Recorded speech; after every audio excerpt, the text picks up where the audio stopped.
অনশনে ঠিকা শ্রমিকরা দুর্গাপুরের সিমেন্ট কারখানায়।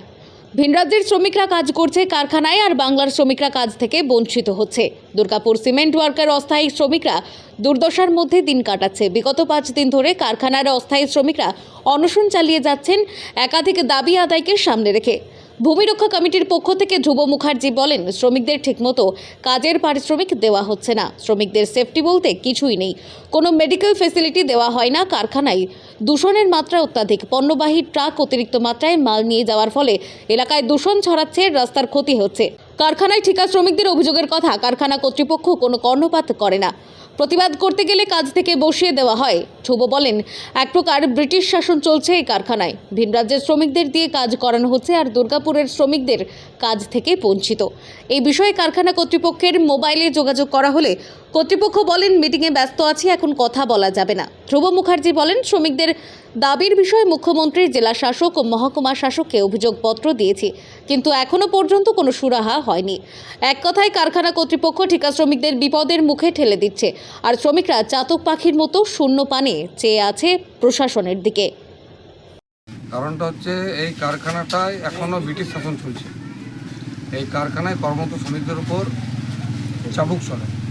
এখানে শ্রমিকরা নিজেদের দাবিদা অনুযায়ী কিছু পায় না। সিএলসি রেট দেওয়া উচিত প্রতিটা সিমেন্ট কারখানা সিএলসি রেট দেওয়া উচিত। এটা সিএলসি রেট দেয় না, ডিএলসি রেট দেয়।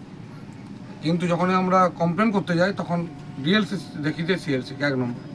2 নম্বর, আপনি জানেন যে সিমেন্ট কারখানা সি ক্যাটাগরি অন্তর্ভুক্ত, পলিউশনের অন্তর্গত।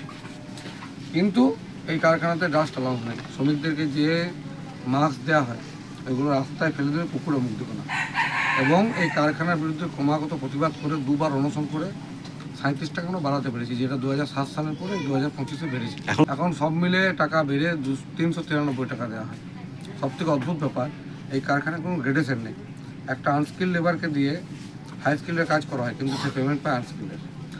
লজ্জার ব্যাপার, এখানে যে 250 স্টাফ আছে, ম্যানেজমেন্ট স্টাফ আছে বা পার্মানেন্ট আছে, তাদের প্রতি বছর ইঞ্জিনিয়ার আছে, তাদের প্রতি বছর গড়ে 7 থেকে 14,000 টাকা মাসিক বেতন বাড়ে। শ্রমিকদের লাস্ট 17 বছরে আমরা 2বার অনশন করে এখানেই 37 টাকা বাড়াতে পেরেছি। আমরা ডিএমকে চিঠি করেছি, এসডিএমকে চিঠি করেছি, মাননীয় মুখ্যমন্ত্রীকে চিঠি করেছি, শাসক দলের রাজ্য সভাপতি শ্রমিক সংগঠনের ঋতব্রত বন্দ্যোপাধ্যায়কে চিঠি করেছি, নতুন কোর কমিটিকে চিঠি করেছি। আগের অভিজিৎ ঘটক এসে একবার মিটিয়ে গেছেন, 12 টাকা পাঠিয়ে গেছিলেন।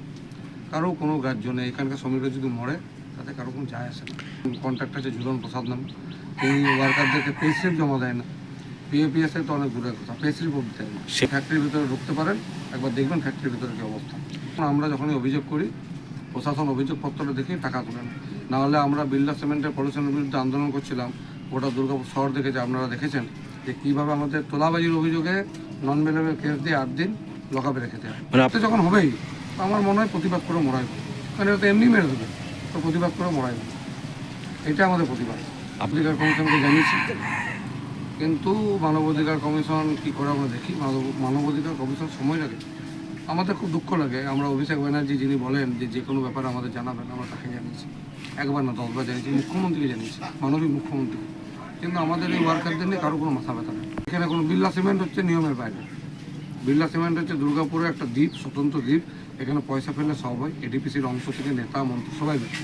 এখানে কোনো নিয়ম নেই। যে প্রতিবাদ করতে যাবে তাকে জেল খাটতে হবে, আর নাহলে তাকে গুলি খেতে হবে। এইটা হচ্ছে এই কারখানার নিয়ম। এখানে 8 ঘন্টা কাজ করানো হয়। ওভারটাইম বলতে যেটা বোঝানো হয়, সেই ওভারটাইমে পয়সাটা দেওয়া হয় না।